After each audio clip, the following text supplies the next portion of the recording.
ابو العلا معری 973 عیسوی میں شام میں پیدا ہوا۔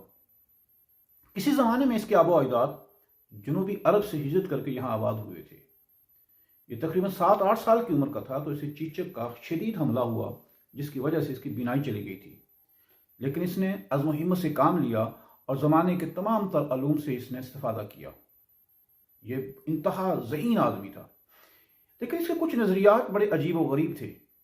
یہ جانوروں کا دودھ نہیں پیتا تھا۔ اس کا خیال تھا کہ جانوروں کا جو دودھ ہے وہ فطرت نے جانوروں کے بچوں کے لیے پیدا کیا ہے، ہم اس کے بچوں کی حق تلفی کرتے ہیں۔ یہ گوشت نہیں کھاتا تھا۔ تقریباً یہ 35 سال کی عمر کا تھا تو اس نے بغداد کا سفر کیا اور وہاں کے ایک بہت بڑے عالم سے اس کا مناظرہ ہوا۔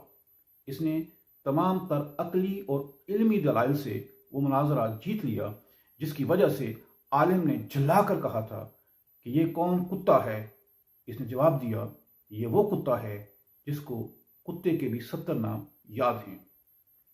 ابو العلا معری کا کہنا ہے، اس کا ایک عربی شعر ہے جس کا ترجمہ ہے کہ وہ لوگ جو یہ کہتے ہیں کہ کوئی امام برحق آئے گا اور انہیں راستہ دکھائے گا، یہ ان کی خام خیالی ہے، کیونکہ انسان کا سب سے بڑا امام اس کی عقل ہے جو اسے ہر وقت اسے راستہ دکھاتی ہے۔ یہ تقریباً 83 سال اس نے زندگی گزاری، لیکن اس نے یہ تقریباً انسانوں سے دور رہا اور مردم بیزار شخص تھا۔ اسی کی جو مشہور کتاب ہے رسالۃ الغفران، جو دانتے نے ڈیوائن کامیڈی کا تصور اخذ کیا ہے، وہ اسی کتاب سے اخذ کیا ہے۔ بعض لوگوں نے کہا ہے کہ علامہ اقبال نے دانتے سے جاوید نامہ کا تصور لیا ہے۔ یہ سراسر غلط ہے۔ مسلمانوں کے ہاں یہ تصور بہت پہلے سے پایا جاتا ہے۔ ڈیوائن کامیڈی کے اندر جتنے بھی تصورات ہیں، اس کی بنیاد جو ہے وہ 2 بڑی کتابیں ہیں، ایک فتوحات مکیہ اور دوسری رسالۃ الغفران۔ رسالۃ الغفران کے اندر اس نے جو معراج کا جو تصور دیا ہے، جو سیر افلاق کا جو تصور دیا ہے، وہ یہ ہے کہ ایک شخص جس کی موت واقع ہو جاتی ہے، اس کو حساب کتاب کے لیے بلایا جاتا ہے، لیکن وہ جب اسے پتہ نہیں چلتا تو اسے بغیر حساب کتاب کے جہنم میں بھیج دیا جاتا ہے۔ وہاں کچھ عرصہ یہ مقیم رہتا ہے اور وہاں مقیم رہنے کے بعد میں رسول اللہ صلی اللہ علیہ وسلم کی شفاعت سے اسے جنت میں بھیج دیا جاتا ہے۔ جنت میں وقت گزارنے کے ساتھ ساتھ اس نے ایک دن پھر چاہا کہ وہاں جا کر ان کو دیکھیں کہ جہنم کے کیا حالات ہیں۔ یہ دوبارہ جب جہنم میں گیا تو وہاں دیکھا کہ وہاں پر تمام عرب شاعر موجود تھے، کیونکہ وہ بہت زیادہ مبالغہ آرائی کرتے تھے۔ یہ جب واپس آتا ہے تو اس کی ملاقات حضرت آدم علیہ السلام سے ہوتی ہے، جن سے اس نے مختلف سوال کیے تھے۔ علامہ اقبال نے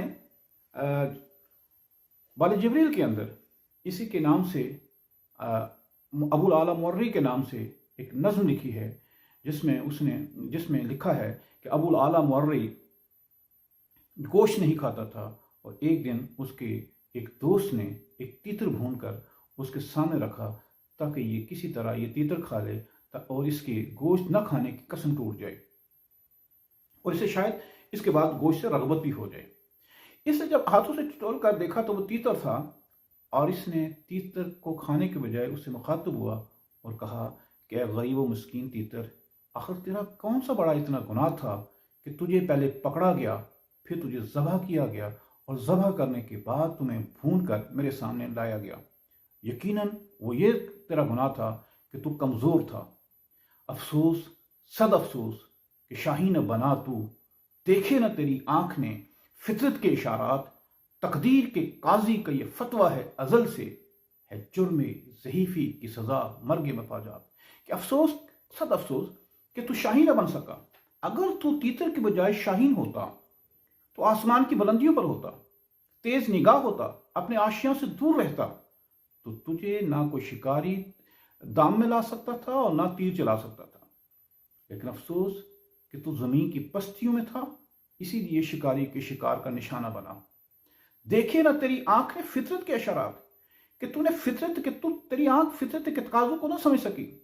فطرت کا تو یہ تقاضا ہے کہ دنیا کے اندر جو لوگ بے حیثیت ہیں، کمزور ہیں، ناتواں ہیں، کم ہمت ہیں، جن کے پاس دولت، شہرت، طاقت عہدہ، حکومت، سلطنت نہیں ہے، ان کو موت سے پہلے ہی مار دیا جاتا ہے۔ ان کا اس دنیا کے اندر جینا بہت مشکل ہے۔ تقدیر کے قاضی کا یہ فتویٰ ہے ازل سے، کیونکہ تقدیر کے قاضی نے یہ فتویٰ بہت ازل سے دے دیا، بہت پہلے سے دے دیا ہے، شروع دن سے دے دیا تھا۔ تقدیر کے قاضی کا یہ فتویٰ ہے ازل سے، ہے جرم ضعیفی کی سزا مرگ مفاجات، کہ جو لوگ کمزور، ناتواں اور بغیر ہمت کے ہوتے ہیں وہ موت سے پہلے ہی مر جایا کرتے ہیں، انہیں موت سے پہلے ہی مار دیا جاتا ہے۔ کیونکہ دنیا میں رہنے کے لیے قوموں کو، اشخاص کو، افراد کو ہمت، طاقت، حوصلہ، حکومت، اختیارات، سلطنت، یہ تمام چیزیں ضروری ہیں۔ اور وہ طاقت جسمانی طاقت نہیں، وہ علمی طاقت بھی ہے، یعنی وہ ہر میدان کے اندر اپنے آپ کو، اپنی خودی کو پہچان کر سب سے اپنے آپ کو آگے سے آگے لے جائیں، تب ہی ان کا اس دنیا کے اندر سروائیول ہے۔ کیونکہ جب ابو عبداللہ جب غرناطہ ڈوب رہا تھا تو وہ غرناطہ کو الوداع کہہ رہا تھا، کوئی شخص اس کے استقبال کے لیے نہیں تھا، کوئی شخص اسے خدا حافظ کہنے والا نہیں تھا۔ دور پہاڑی پر جا کر جب غرناطہ پر اس نے آخری نظر ڈالی تھی تو فرط جذبات میں اس کے آنسو نکل گئے تھے، اور اس کی ماں نے اسے للکار کر کہا تھا کہ ابو عبداللہ، عورتوں کی طرح آنسو بہانے سے بہتر تھا کہ تیرے بازو میں قوت ہوتی اور تو غرناطہ کی حفاظت کر سکی۔ افسوس کہ تو نے بزدلی دکھائی اور دشمنوں کے ساتھ مل گیا، جس کی وجہ سے آج یہ دن تمہیں دیکھنا نصیب ہوا ہے۔ تو علامہ اقبال نے بھی ابو اعلیٰ مورر کی زبان میں یہ بتایا ہے کہ جو لوگ اس دنیا کے اندر کم ہمت، کم حوصلہ اور کوئی کام نہ شروع کرنے سے پہلے ہی اس کا فیصلہ دے دیتے ہیں کہ یہ کام نہیں ہو سکتا، تو وہ اس دنیا میں موت سے پہلے ہی دراصل مر جاتے ہیں، اور طاقتور قوتیں انہیں اپنے عطاب کا نشانہ بنا کر ان کو صفحہ ہستی سے مٹا دیتی ہیں۔ اس لیے افسوس، صد افسوس کہ شاہین بنا تو دیکھے نہ تیری آنکھ نے، فطرت کے اشارات، تقدیر کے قاضی کا یہ فتویٰ ہے ازل سے، ہے جرم ضعیفی کی سزا مرگ مفاد۔